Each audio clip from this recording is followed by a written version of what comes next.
Funny, isn't it? A man can work his whole life.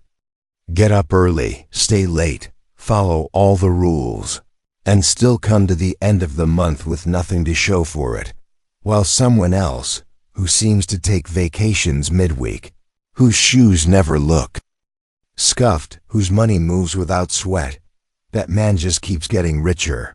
No matter the economy, no matter the government, no matter what life throws at him, his money never runs out. And yours always seems to vanish. It's not fair, you think. And I wouldn't blame you for thinking that, because on the surface, it isn't fair. But the truth underneath is quieter and far more dangerous. See, most people are playing a game they were never taught to win, and the rules? They were written long before you were born. That's why it feels like you're always chasing, working harder, getting nowhere, like you're sprinting on a treadmill while the rich take the elevator. But let me tell you something no one tells you, and I say this with a steady voice, not to shame you, but to wake you. It's not about how much money you make, it's about how you think about money, and that difference is everything. The rich don't hold on to money because they're lucky, or because they're smarter, or because they were born with more. They hold on to it because they never see money the same way you do. You see money as fuel. They see it as a seed. You spend it to survive. They plant it to grow. You use it. They use it differently. And that difference, that quiet, subtle shift, is the reason they never run out. You've been taught that money is to be spent, that the reward for work is something to buy. So when you finally get paid, you already have plans for it. The shoes, the bills, the dinner, the dopamine. But by the time your needs are met, there's nothing left to build with. And you're right back where you started, waiting for the next paycheck, like standing under a leaking roof with a bucket in your hand, catching what drips, hoping it's enough. But the rich, they build the roof first. They don't wait for rain. They create systems, structures that catch the wealth before it even falls, not because they're better, but because they were taught differently. Quietly, subtly, early, they were taught that money must work, not just be earned, that every dollar has a job, and if it's not working, it's wasting away. You get a paycheck, you think of spending. They get a paycheck, they think of positioning. Where should this go so it brings more back, not just joy, but return, not just comfort, but leverage. And no one taught you that.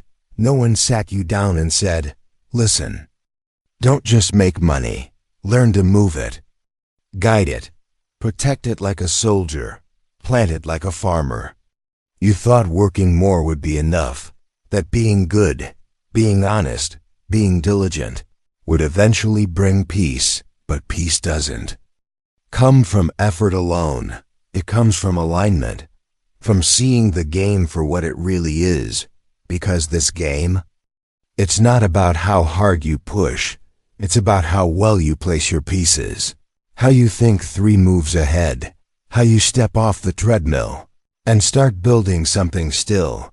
Most people stay poor because they only see money as a tool to escape pressure, to pay what's due, to quiet the noise, to feel in control, even if just for a moment.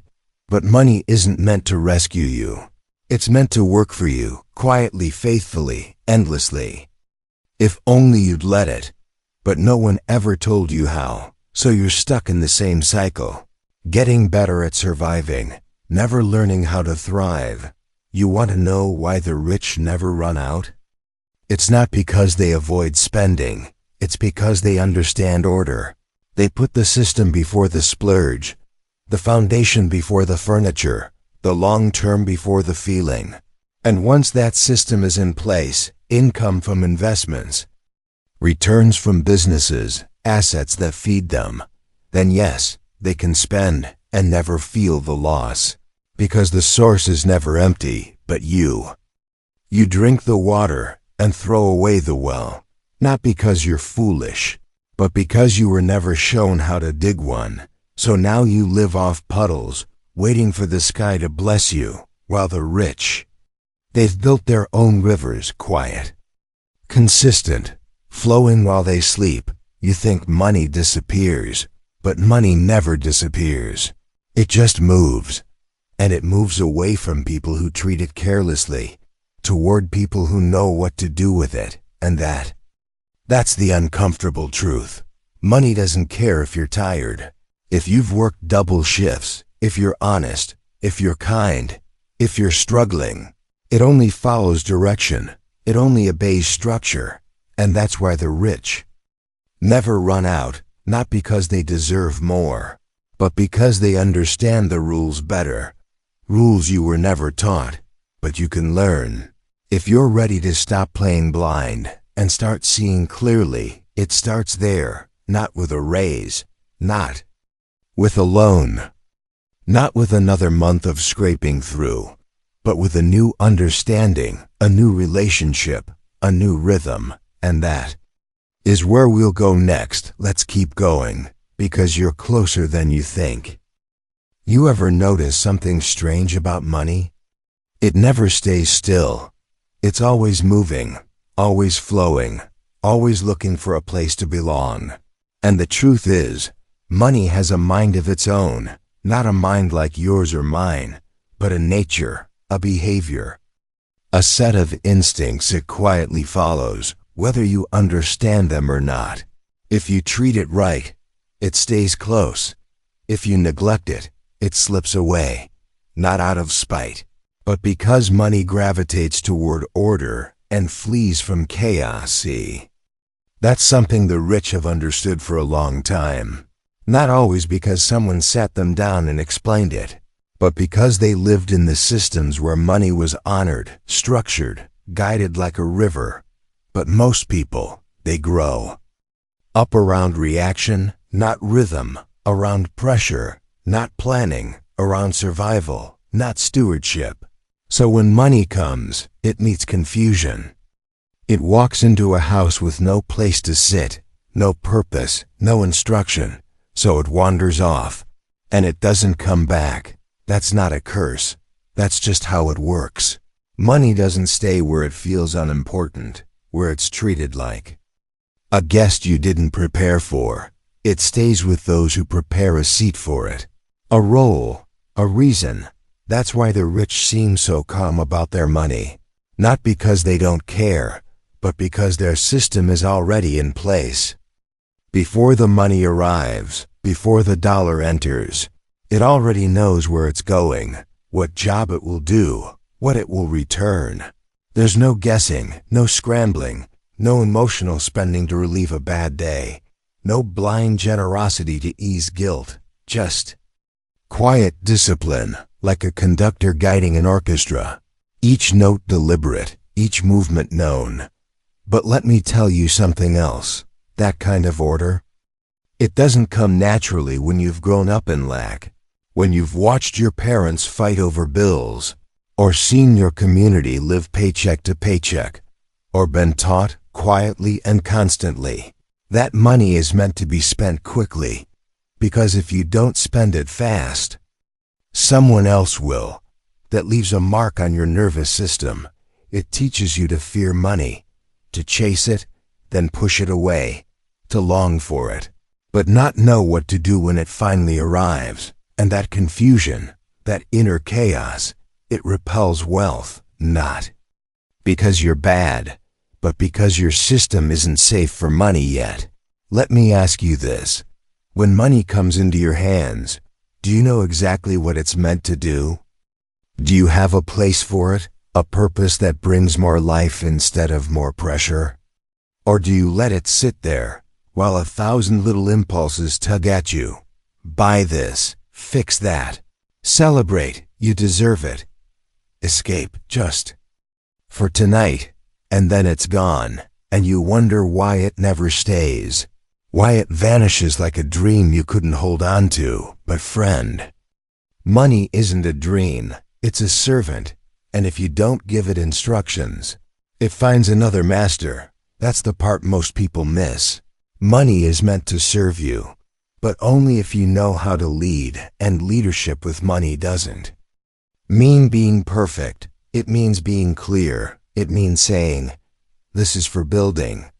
This is for protection. This is for freedom, not today, but tomorrow. The rich don't just earn more, they tell their money where to go before it arrives, so when the world shakes, when prices rise, when emergencies come, their money is already in position, standing guard, generating reinforcements, quietly doing its job. But when your money has no job, no destination, it becomes a burden, a source of stress, a short-lived thrill followed by a long month of regret. And I've seen it over and over, good people, hard-working people, breaking their backs just to feel wealthy for a weekend. Not because they're weak, but because no one ever taught them this truth. If you don't build a home for your money, it will never stay. That's not a moral failure, it's just design. Money flows where it's welcomed, where it's understood, where it's valued without being worshipped. And that's something the rich learn, through culture, through education, through observation, while the poor, they learn to fear money, to chase it, to beg for it, to depend on it, but never to partner with it. And until that partnership is formed, until you start treating money not as a savior or a villain, but as a resource to be trained, you'll always feel like you're one step behind. So start small. That's how it begins. Not with more income, but with more intention. You get $10. Ask, what part of this builds? What part of this protects? What part of this feeds a future I want to live in? Don't wait for more, because more doesn't fix disorder, it only magnifies it. You give a confused man more money, he just ruins his life faster. But you give a disciplined man a little money, he builds a foundation brick by brick. And one day, he wakes up with freedom, not because he hit the lottery, but because he respected the laws of money long before money respected him. And maybe that's where you are now, standing at the edge of that shift, tired of the cycles, tired of the stress, ready to lead, even if no one ever showed you how then. Listen, you don't need a miracle, you need a new relationship, and we're just getting started. Next, we'll talk about how the rich multiply what they have, while everyone else struggles just to hold on. It's not magic, it's rhythm. Let's keep going. You know what's strange? Most people spend their lives trying to keep money, while the rich focus on how to multiply it. That difference alone changes everything, because when your mindset is about keeping, holding on, storing, saving out of fear, you end up building a life around protection, not creation. You work to earn. You earn to survive. You survive just long enough to repeat it all again. And every time something goes wrong, you lose more than money. You lose ground. You lose hope. You lose time. But the rich, they don't see money as something to be protected. They see it as something to be deployed, not recklessly, not emotionally, but intentionally, to build, to produce, to come back with more than it left with. That's the multiplication mindset. And it starts with one simple truth. Money is not meant to sit still. It's meant to circulate, to move through systems, to touch opportunity, and return stronger. But most people were taught to fear movement, to think of money as fragile, easily lost, easily broken. So they keep it close, hide it in drawers, let it sleep in bank accounts that earn nothing, and call that safety.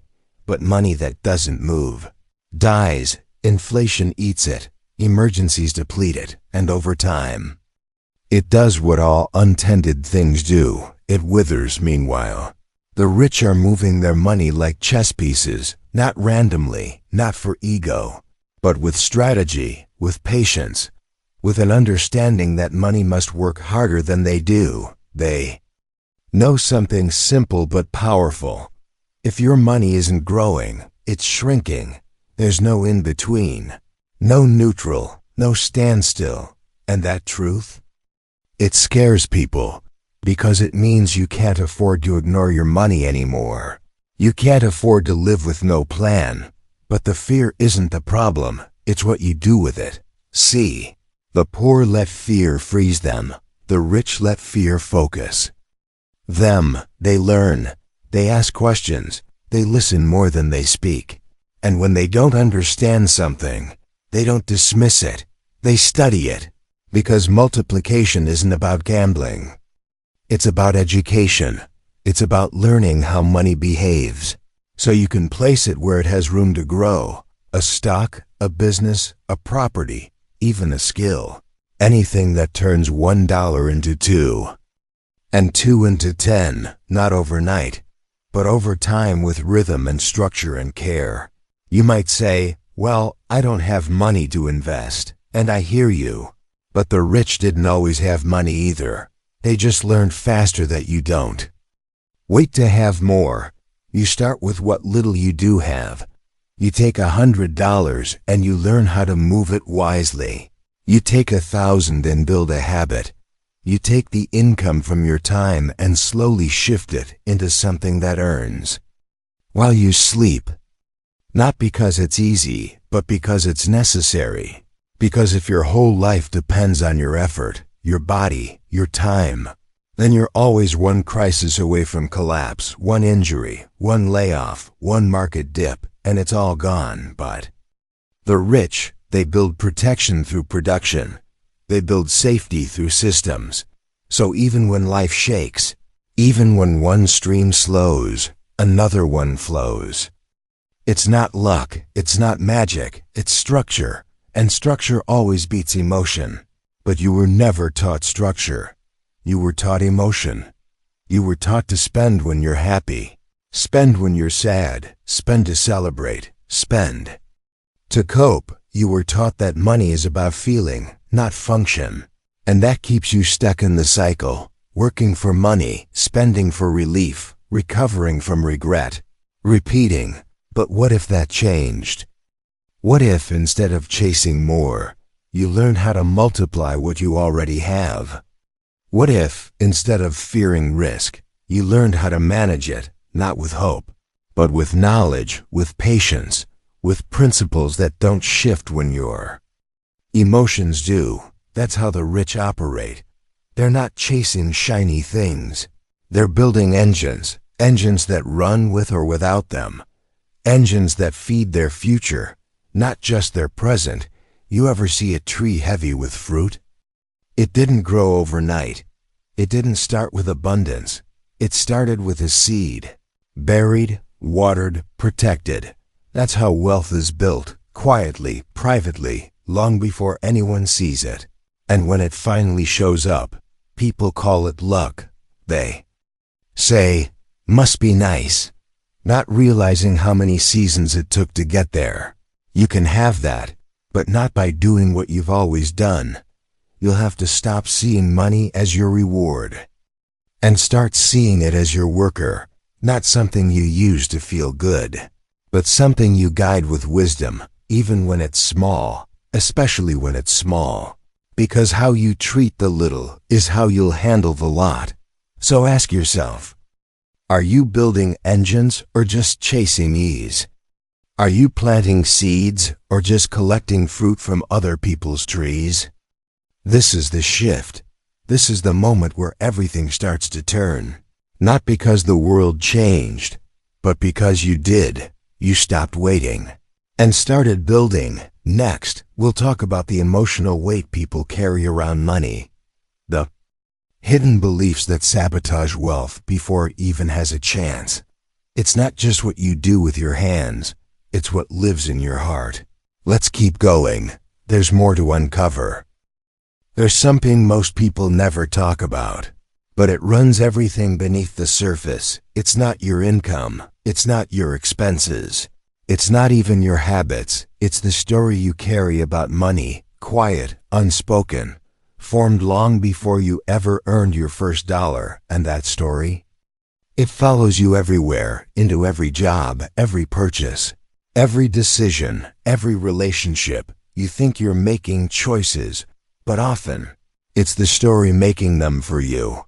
A story you didn't write, but inherited, from voices that shaped you when you were too young to question them, from the look on your mother's face when the bills came in, from the way your father avoided talking about money, from the silence at the dinner table, or the shouting in the next room. Maybe you grew up believing that money is hard to get, that there's never enough, that it disappears too fast, or that people who have it become selfish, cold, disconnected from what really matters. So you learn to fear it, distrust it.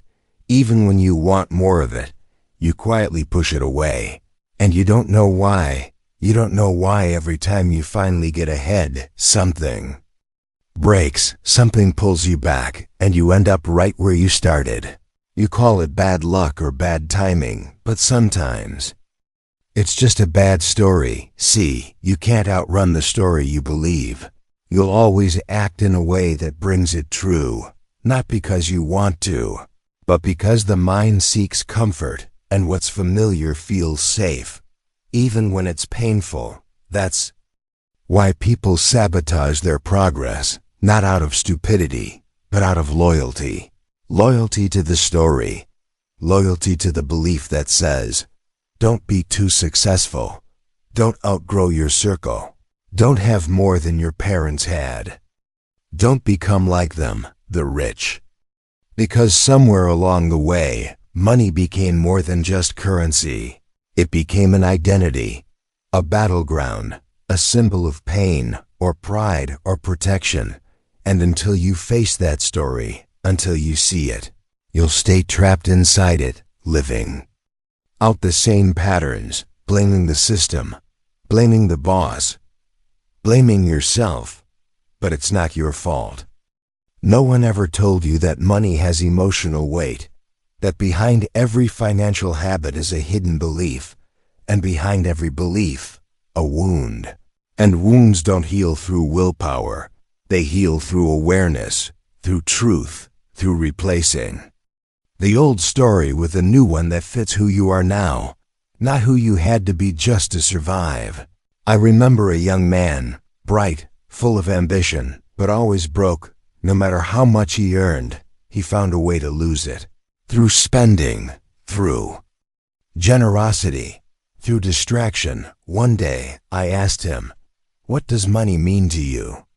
He paused and said quietly, "It means power. And I don't want to become the people who used it against me." There it was, the real reason. He didn't lack discipline. He lacked permission to believe he could be wealthy without becoming someone he hated. And that belief, that wealth must come at the cost of your soul, had been quietly running the show his whole life. What's your story? Maybe it's that you always have to struggle, that nothing comes easy, that success is for other people, that you don't deserve more than just enough to get by. Maybe deep down, you think wanting more makes you greedy, ungrateful, or disloyal to where you came from. But let me tell you this, there's no nobility in staying poor out of guilt. There is no virtue in lack, only limitation. You can honor your roots without living in their shadows. You can break the cycle without betraying the people you love, and yes, you can become wealthy without losing your kindness, your softness, your soul. But it begins by facing the voice inside that says otherwise, the one that whispers, "This isn't for you. You don't belong in that world. People like us never get ahead." That voice isn't truth, it's memory, it's protection. A shield your mind built a long time ago to keep you safe, but now it's just keeping you small, and it's time to let it go. The rich don't carry that kind of weight, or if they do, they've learned to rewrite the story, to see money as a tool, not a trap, to see wealth as an extension of who they are, not a betrayal of who they were. That's the real shift. Not just in behavior, but in identity. The moment you stop saying, I want more, and start saying, I am someone who creates more, the game changes. Because now your actions flow from belief, not just desperation, and belief is stronger than willpower. Belief builds systems. Belief shapes habits. Belief attracts opportunities that fear would push away. So ask yourself, what's the story you've been carrying? And is it still serving you? Because if it's not, then it's time for a new story, one where money doesn't slip through your fingers. One where wealth doesn't make you someone else. It makes you more of who you were meant to be. We'll talk about that next. How to step into that version of yourself. How to stop chasing money and start attracting it. Because when your story changes, so does your reality. Let's keep going. You're doing more than you know. Let me tell you something many never see, not because it's hidden, but because it's too quiet. The rich don't keep their wealth by accident. They don't just get lucky again and again. And they certainly don't just sit back while money magically multiplies. No, the reason the rich never seem to run out of money is because they've trained themselves to think in cycles. Yes, cycles. Let me explain. You see, poor people often live in straight lines. They earn, they spend. They earn again, they spend again. The money flows in, then right back out like water through a pipe. There's no return, no renewal, no rhythm. Followed by emptiness. But the rich, they think in circles. They ask, how can this dollar come back to me? Not once, but many times. They plant money like seeds. They build systems like clocks. They invest not only to earn, but to regenerate. They think, return, reinvest, repeat. So let me ask you, when you get money, does it ever come back to you? Or does it just disappear, gone with the groceries, the gadgets, the gas? This difference is more than financial. It's philosophical. It's spiritual. Here's what I mean. The poor man looks at a dollar and sees a treat, a cup of coffee, a quick meal, a bit of relief. The middle-class man sees a tool, a phone bill, a tuition payment, a down payment. But the rich man sees a soldier, something to be sent out, deployed into battle, to capture more value and bring it home. It's not greed. It's strategy. It's stewardship. Let me show you how that plays out in real life. A poor man receives $1,000. He pays his debts, buys some things, maybe puts a little aside, but it all disappears. A middle-class man receives $1,000. He upgrades something, his car, his house, his wardrobe again. The money vanishes, though perhaps more respectably. But a rich man? He takes $1,000 and thinks, how can this earn for me? Where can I place it so that it works while I sleep? Who needs this dollar more than I do and is willing to give me $2 in return? That's the secret right there. The rich stay rich, not because they hoard, but because their money never sleeps. It's constantly in motion. Not chaos, but intelligent motion. Now you may say, but I don't have thousands to invest. And I'll tell you, that's not the point. The point is not how much you invest, but how you think about money. Because your habits grow with your income. If you waste when you have little, you'll waste even more when you have much. If you spend all you have when you earn $1,000, you'll likely do the same when you earn $10,000. It's not the money, it's the muscle. And that muscle must be trained, slowly, steadily. Start with $1. One act of discipline. One small seed you choose not to eat, but to plant. Because here's the truth. The rich don't have money, they build money. They don't wait for it. They don't chase it.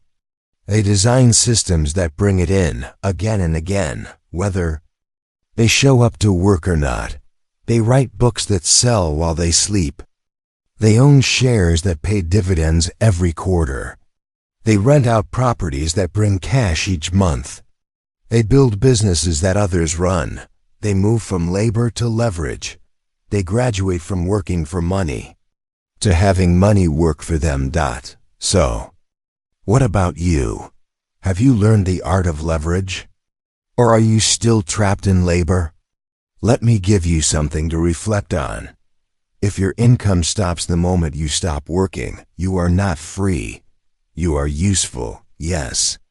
Productive, perhaps, but you are not free. The rich never seem to run out of money because they are no longer trading time for dollars. They've separated the two. And you can too, but only if you choose to leave the straight line behind and start thinking in circles. Cycles, systems, seeds that grow. It doesn't happen overnight. But it happens when you shift from asking, what can I buy with this money, to what can this money become?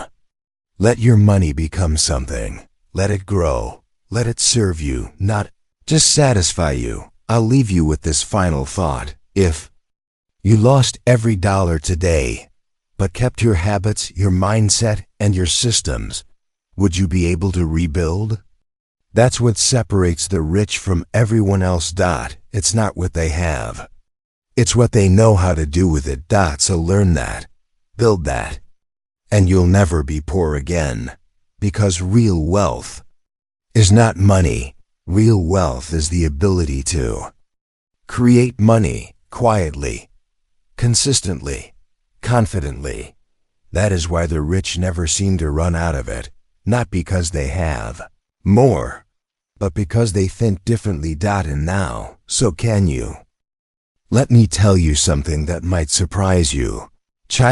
Rich people don't always use their own money. In fact, the wealthier someone is, the less likely they are to rely only on their own cash. They use something called leverage, a powerful tool that can multiply money, results, and freedom. You see, most poor and middle-class people only know one way to earn. Work hard, get paid, save what's left. That's how they were taught. That's what feels safe. But the wealthy? They learn something different. They know how to multiply effort without multiplying effort. Strange, isn't it? Let me explain the power of other people's money. A rich man once said to me, "Why use only my money when I can use the bank's?" He wasn't being reckless. He was being strategic. Rich people know how to borrow money for the right things, not for consumer stuff, but for assets that grow. A poor man borrows to buy a new iPhone. A rich man borrows to buy a rental property. The poor man gets poorer. The rich man earns rent every month, lets the tenant pay off the loan, and builds equity. Same money. Different mindset. Different result. They use other people's time, and it doesn't stop at money. The rich use other people's time.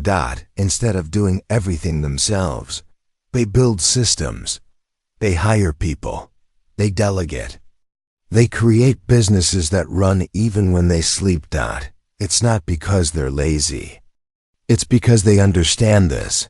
If I must do everything myself, I'm limited. But if I can train others, I can be limitless. You see the difference? That's why a business owner can go on vacation and still make money. But a worker who doesn't show up gets nothing.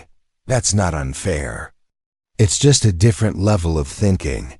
They use other people's ideas. The rich also surround themselves with smart people, advisors, mentors, strategists. They don't try to be the smartest person in the room. They build a room full of smart people. They pay for advice, coaching, consulting, because they know that one good idea can save them years of trial and error. The poor man says, "I can figure it out on my own." The rich man says, "Who can I learn from so I don't waste time?" That one belief alone saves them decades. Leverage is how you stop running outs. So why don't the rich run out of money? Because they multiply it. They don't just rely on what they can earn with their own hands or time. They let other people's money, time, and ideas work for them. While most are busy trying to save more pennies, the rich are asking, how can I create something that keeps paying me, even when I'm not there? That's the secret. Not working harder, but working smarter with leverage. And now, I want you to pause and think. Have you been trying to do everything by yourself? Have you been afraid to ask for help, to invest in learning, or to build systems? If so, you're carrying the whole weight of your financial future on your back. No wonder it feels heavy. No wonder it feels like money always runs out. Maybe it's time to stop carrying everything and start building something that carries you. Let me tell you something that may quietly change the way you see wealth. The rich don't just buy things with their money. They buy time. And that's one of the biggest reasons why they never seem to run out of money. Most poor people, especially those working hard day and night, believe the only way to earn more is to trade more hours of their life. More work, more sweat, more effort. But there's a limit. There are only 24 hours in a day. You can't stretch them. No matter how hard you try. You'll eventually run into a wall: exhaustion, burnout, illness, or simply time running out. The rich understand this. That's why they don't just ask, how can I make more money? They ask, how can I make money without needing more of my time? It's a different question, and it leads to different results. The subtle power of buying back your time. Let's take a small example. A poor man might spend 2 hours washing his car every week. He feels proud. He saved money. But a wealthy person? They pay someone to wash the car and use that time to work out a business deal, read a life-changing book, or rest to think clearly. You see the difference? One person is saving $20. The other is buying back 2 hours that can generate thousands. This is not about laziness. It's about value. The poor man values saving money. The rich man values using time to create more value. And the moment you shift your thinking from saving money to buying time, you begin to step into the mindset of wealth, leveraging time through systems. Let me share another truth. Rich people multiply themselves through systems. They build businesses that run without them. They invest in assets that make money while they sleep. They hire people smarter than them to solve problems they can't. They create online courses, apps, software, rental properties, things that don't need their time every single day. You see, it's not just about working harder. It's about setting up systems that work when you're not around. So while someone else is working a 12-hour shift to earn $100, the wealthy person earns $1,000 overnight from a product they built 2 years ago. That's the power of using time wisely, and once you taste it, you never go back. Poor people sell their time. Rich people buy time and sell value. Here's a sobering truth. As long as you're selling your time, you'll always be stuck. Why? Because time is the most limited resource in the world. Once it's gone, it's gone. The rich know this, and that's why they avoid selling their time whenever possible. Instead, they sell value. They sell a solution, a result, a system, a feeling. Not their hours, and the better the value, the more they can earn without being present. If you want to stop running out of money, you must stop thinking like a laborer and start thinking like a creator, a builder, a multiplier. Even if you're not rich yet, ask yourself, how can I buy back 1 hour this week and use it to build something? How can I shift from doing tasks to building systems. What can I stop doing so I can start creating? These are quiet questions, but inside them lies the seed of your financial freedom. So no, the rich aren't superhuman. They just understand something most people don't. Time is more valuable than money. And if you know how to use your time, you'll never run out of money again. Let me tell you a secret that most poor people never hear. It's not just what you do, it's when you do it. The rich never seem to run out of money because they don't just make smart decisions. They make them at the right time. Timing, my friend, is the quiet force behind wealth. Let me explain. 1. They know when to risk and when to wait. A poor person often makes financial decisions out of pressure. I need money now. I have to pay this bill. I should buy it before the price goes up. It's always urgent, always reactive. But the wealthy, they know when to wait and when to act fast. They're not always chasing. They prepare during the quiet seasons so they can move fast when the window opens. They don't throw their money around randomly. They wait for opportunities, and when the timing is right, they go in hard. A rich person may wait 2 years just to make one decision in 5 minutes. That one decision can bring in more money than a poor person earns in a decade. 2. They understand cycles. There are cycles in nature: spring, summer, autumn, winter.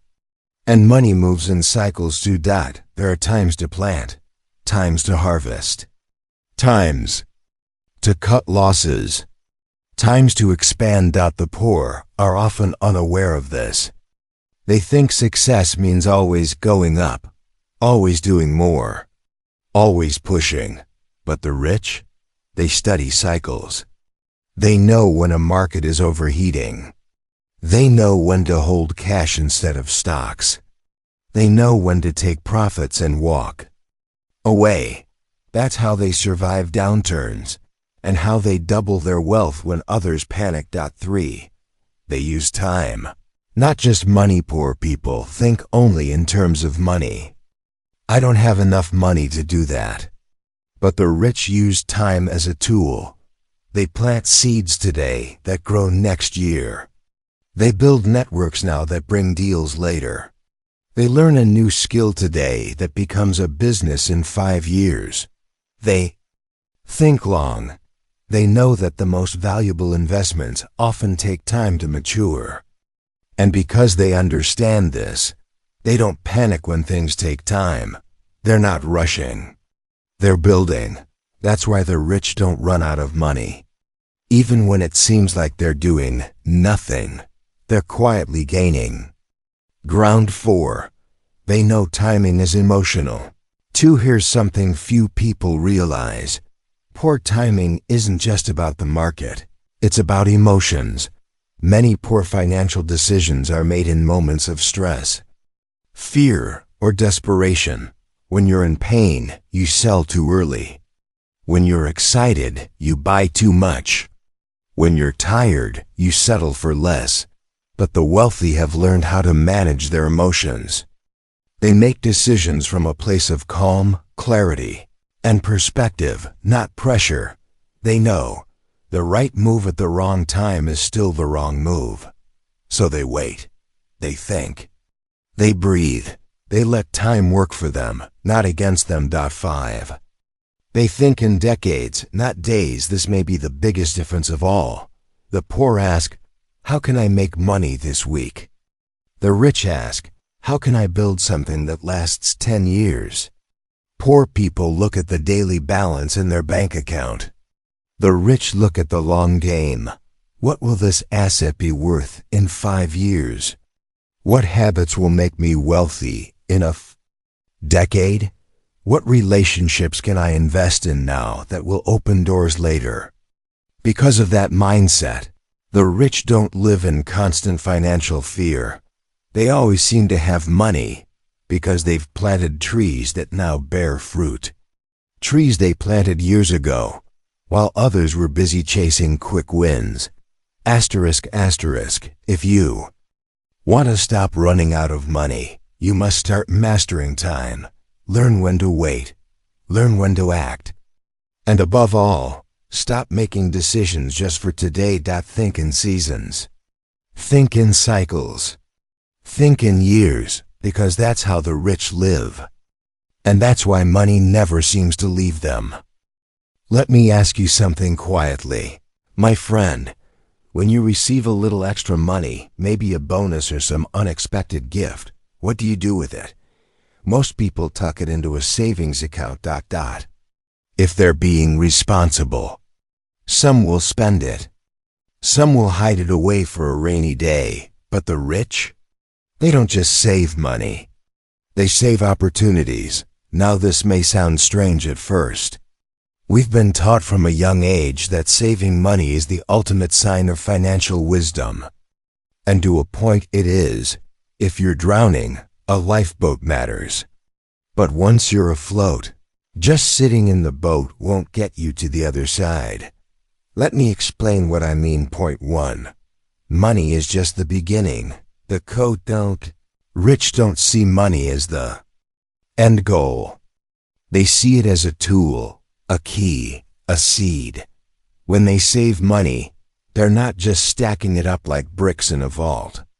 They're waiting for the right door to unlock. They're saving so that when an opportunity comes, a promising investment, a distressed property, a struggling startup, a chance to partner with someone brilliant, they can say, yes, I'm ready. That's the difference. Most people save for emergencies. The wealthy? They save for possibilities. 2. Your window won't wait forever. Have you ever had a great idea, but couldn't afford to act on it?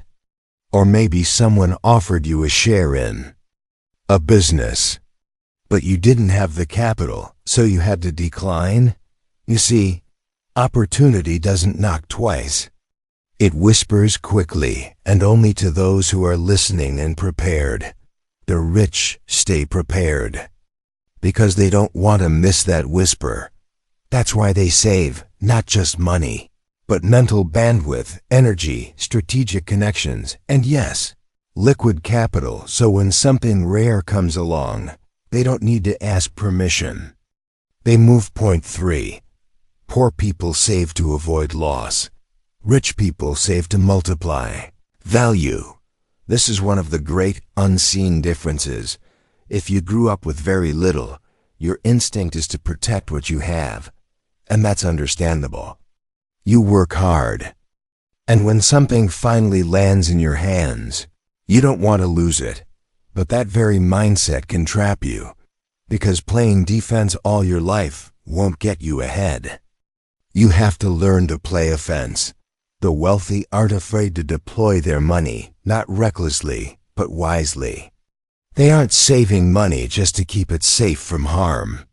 They're saving it to put it to work. To buy a distressed asset at half price, to fund a developer's vision and own equity, to acquire skills or licenses that produce long-term income.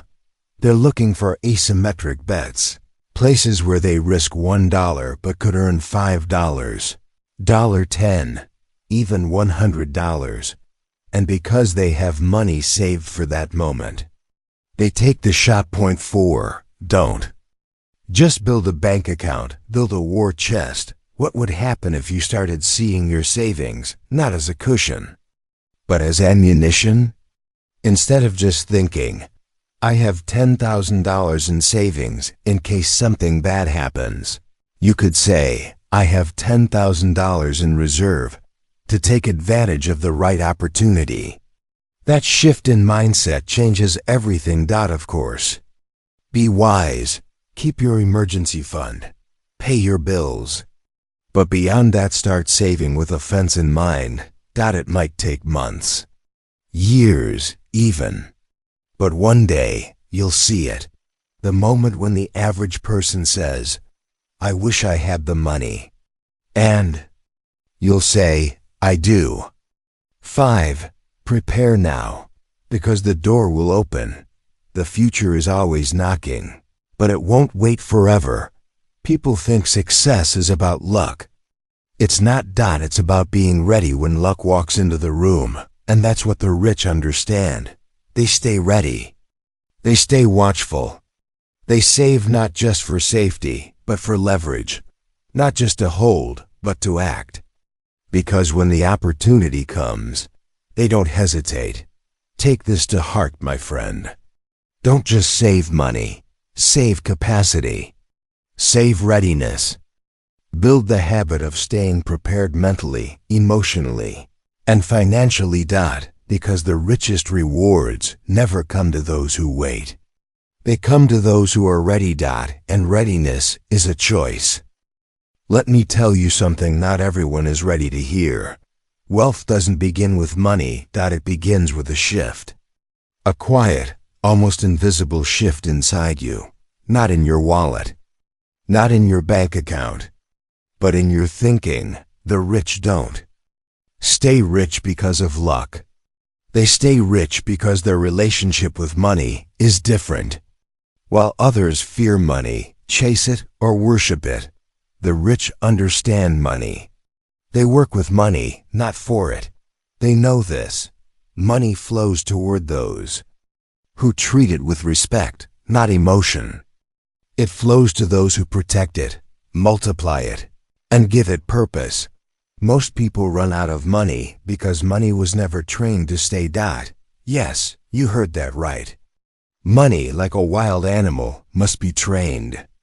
If you don't give it direction, it will leave. If you don't give it purpose, it will disappear. If you don't control it, your emotions will. The rich aren't magicians. They're disciplined. They don't just earn, they structure. They don't just save, they strategize. And above all, they don't just spend, they invest. And that's where the real shift begins. Not when you get a raise.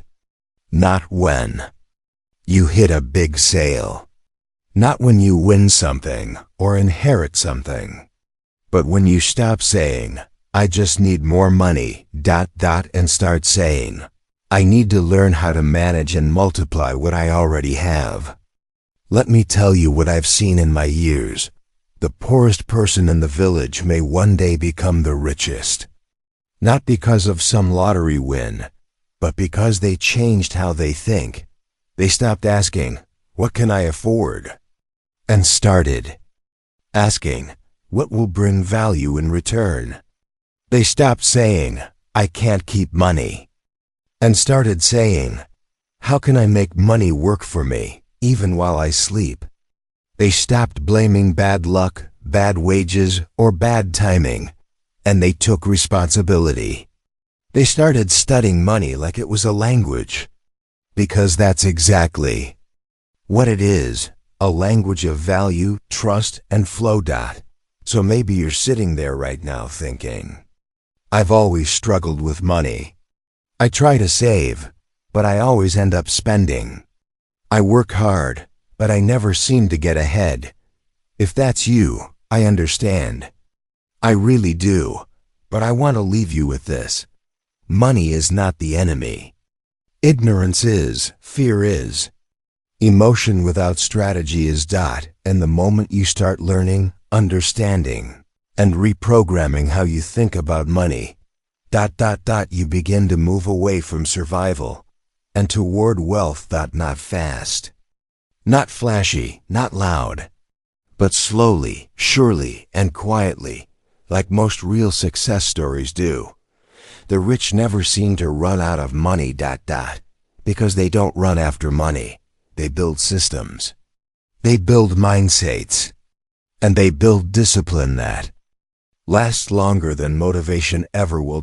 So now I ask you, will you keep chasing or will you begin building? The choice, my friend, is yours.